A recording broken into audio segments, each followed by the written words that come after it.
PSSI bisa apa jilid 6? Tadi kita sudah dengarkan pengakuan dari runner dan juga saya berbincang langsung dengan coach Perserang yang 6 dari pemainnya diberikan sanksi sampai 5 tahun tidak bisa ikut dalam dunia sepak bola karena terbukti melakukan permainan pengaturan skor. Saya ingin ke Atta. Atta terkejut atau memang sebelumnya sudah tahu beginilah kondisi dunia sepak bola kita? Kalau aku sih terus terang baru banget ya karena juga memang aku tuh pengen tadinya tim bolaku tuh kayak tim-tim luar negeri ya yang segala macamnya sosmednya dikelola, pemain-pemainnya di branding bagus.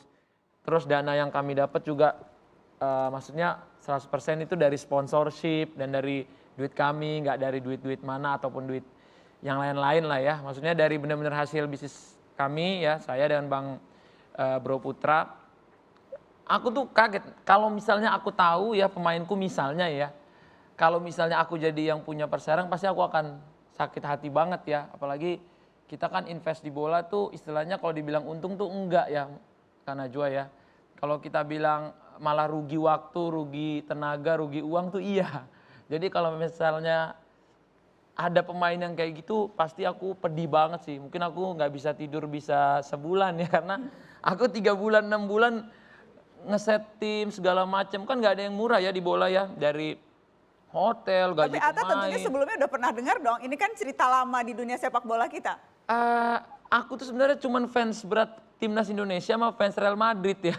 Jadi aku tuh nggak terlalu tahu kayak oh ini pemain dibayar ini biar timnya kalah gitu. Aku tuh belum nyampe ilmunya sebenarnya sampai situ. Tapi ya Ngerasa dikerjain nggak sekarang? Dalam tahapan itu atau? waduh, kalau aku dikerjain, apalagi kalau dikerjain sama pemain sendiri, pasti aku sakit hati ya. Karena yang aku lihat sih timku kan kadang-kadang penguasaan bola bagus ya, tapi tetap kalah ya. Udahlah, kalau aku sih bilang ke anak-anak ya udah berarti kita harus kerja keras lebih Curiga lagi. nggak? Ngerasa-ngerasa aja sih, Ngerasa-ngerasa. Kalau tapi nggak, aku nggak suka nuduh dia mau timku maupun orang lain. Aku nggak mau kan aku tipikalnya orangnya jarang mau bermusuh. Jadi sama siapa aja aku coba berteman ya di bidang apapun. jadi Atta benar-benar newbie masuk ke sini karena suka timnas Newbie karena suka timnas, dan suka terkaget-kaget melihat situasi sekarang. banyak banget sih yang bikin aku kaget dari dunia sepak bola. Oke. Malah aku sempat pikir kalau aku bilang Tuhan kalau misalnya aku trauma sama sepak bola apa aku berhenti ya di beberapa musim pertama. Waduh, baru masuk udah mau berhenti. Tapi apakah, saya ingin ke Mas Bambang. Mas Bambang, Anda ada info kalau spesifik apakah memang Atta dikerjain nih klubnya? Kalau soal itu indikasi itu ada dan tidak ada itu kayak apa ya? Kayak angin ya Mbak ya. Tapi sebenarnya kalau Mas Atta itu paham benar sepak bola, harus jeli benar. Makanya salah satu filosofi sepak bola itu terutama dari almarhum ya. Bang Andi itu, Pak Andi itu ngomong respect dulu baru rule in the game-nya. Ini sepak bola Indonesia. Oke, tapi kalau kasus spesifik, tadi kita misalnya dengar apa yang pengakuan dari Mr. X, apa yang terjadi di Perserang, itu kan bukan sesuatu yang baru sesungguhnya. Sudah tahun 2010-2011 itu. Apa yang dilakukan sama Mr. X itu tadi, itu sudah bagi kita udah nggak lembaran lama dibuka lagi sama mereka-mereka ini. Jadi masih terus berjalan nih. Anda masih terlibat nggak Mas Bambang?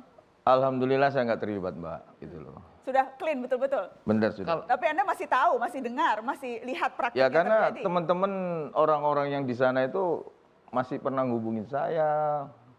Ya tapi saya ngomong, kalau main silakan main. Saya akan tutup mata, saya tidak akan membongkar atau apa urusan mereka sendiri. Oke, itu tadi di Liga 2. Ya. Di Liga 1?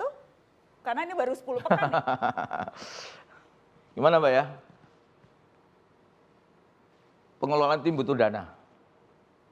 Benar Mas Atta ya? Iya pasti. Liga 1, jangan kan Liga 1, Liga 3 pun butuh dana besar.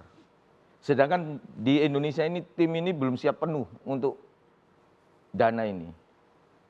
Nah ini sebenarnya harus federasi harus... Oke, jadi ngambil dananya dari? Ya sponsorship atau penonton saya rasa masih kurang lah Mbak. Akhirnya dari bandar? Nah, kalau itu terserah dari apa pemilik, owner apa semuanya. Ya, saya tanya praktek yang Anda ketahui masih berjalan sekarang. Saya rasa kalau sekarang ini masih melihat kutipan ya Mbak ya. Saya melihat dari betting host-nya apa cara mereka bermain, betting house bermain, apa semua saya lihat itu masih ada lah.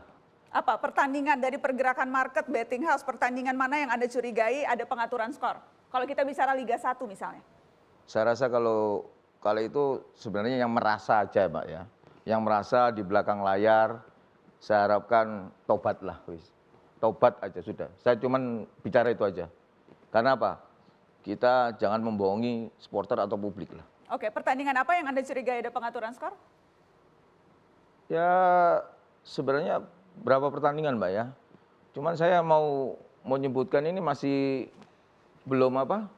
Tapi kalau melihat statistik betting house-nya, itu yang pernah saya alami sama almarhum saya belajar juga, sama teman-teman di Malaysia atau teman-teman dari Cina itu juga belajar itu, memang statistiknya hampir sama ini gitu loh Mbak.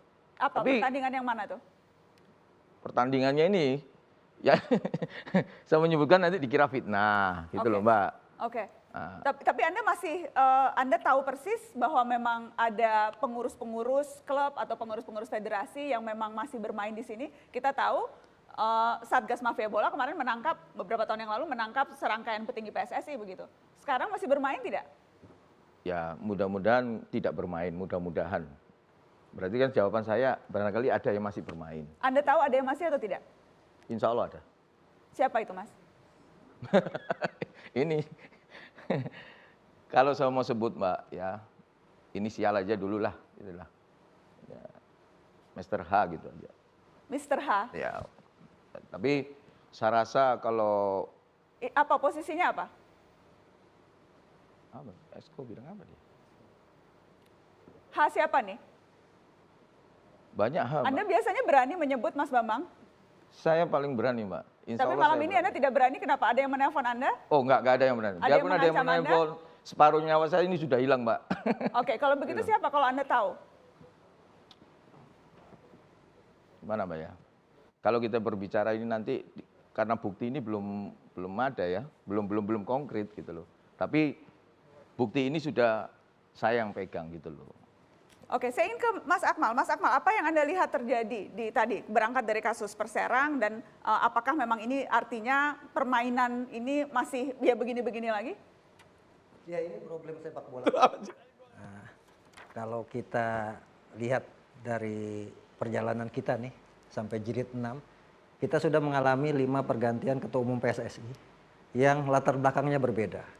Dari mulai politisi, pengusaha Pak Nurdin Halid, kasus match fixing ramai. Kemudian digantikan oleh teknokrat mantan wasit Pak Johar Arifin, pengaturan skor juga ramai. Digantikan oleh Ketua Ormas Pemuda Pancasila Pak Lanyala, pengaturan skor bahkan ramai, dan ketika itu ada sepak bola gajah yang terjadi dan kita ungkap di mata Najwa. Yang ketiga kemudian Pangkostrat, mimpin PSSI gitu kan, ternyata juga tidak menyelesaikan kasus gurita mafia pengaturan skor bola ini gitu. Bahkan sampai kemudian Pak Edi Rahmayadinya yang dilengserkan. Dan terakhir kita berharap dengan ketuanya Pak Muhammad Iryawan, bintang 3 polisi, kita berharap bahwa kasus ini sebenarnya bisa diselesaikan. Kenapa? Karena saya melihat 40% pengurus PSSI saat ini latar belakangnya ada polisi. Jadi sebenarnya sangat gampang sekali kalau kemudian mau dikerjakan untuk menyelesaikan dan menuntaskan kasus ini. Saya tuh khawatir kawan-kawan seperti Atta, seperti Raffi, seperti Kaisang, anak-anak muda yang mau masuk di bola, mau menjalankan industrinya, juga mengangkat prestasinya, itu kemudian terkontaminasi dengan permasalahan yang sangat akut ini gitu kan. Jadi pilihan buat Atta ini menurut saya cuma ada 2 nanti ke depan gitu. Angkat bendera putih tanda menyerah seperti apa yang terjadi di Galatama, banyak pengusaha-pengusaha juga yang ada di sana kemudian akhirnya mundur teratur karena pengaturan skor. Ada anak presiden waktu itu di Galatama, ada Pak Yusuf Kalla di Galatama, kemudian ada Pak Dede, kemudian Sarnubi Said, semuanya mundur karena diatur siapa yang juara, siapa yang degradasi dari awal kompetisi sebelum pertandingan sudah diatur. Nah saya khawatir itu, Atta ini kemudian angkat bendera putih untuk kemudian menyerah, atau dia tenggelam di kolam yang kotor ini gitu kan, ikut bermain bersama-sama. Pilihan cuma 2 saat ini. Nah karena itu saya pikir momentum saat ini ketika ada kasus Perserang dan sebagainya, ini momentum kita bersama untuk new normal sepak bola kita gitu. Generasi-generasi muda seperti Atta dan juga Raffi kemudian Kaisang ini potensi besar sepak bola kita. Bola kita ini sudah punya modal untuk maju gitu.